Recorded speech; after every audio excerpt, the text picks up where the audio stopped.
I wouldn't put the resources to go in and farm a city lot if they're an industrial area. I see the image here. There's some like there's like a budget trailers in the background. Who knows what that site was before? If you have an easy way to figure out the history on that, it's not that hard to do. You can call the city.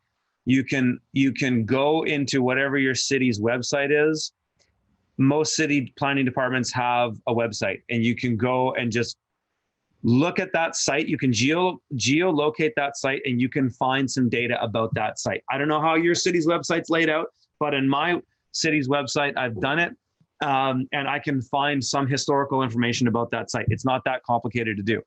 But if it were me, knowing what these urban sites often have in them as far as potential contaminants, very not good soil, right? Like marginal soil at best. Looking at what's growing there right now for the spring, it's brown.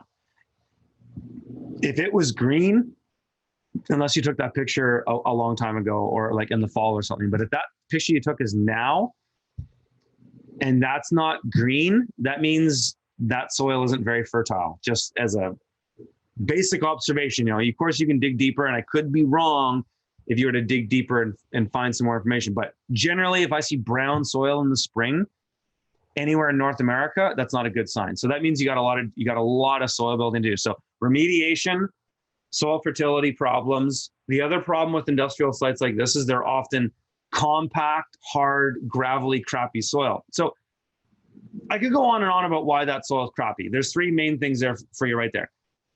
What that means is what you're going to have to do to grow in that soil is either remediate the soil, which is expensive and not really worth it. Unless you can buy that land for $10 or really cheap, it's not worth it. And it's going to take resources and time and people to do it. You can either remediate the soil by going in and doing a bunch of stuff. I've talked about this in YouTube videos many times.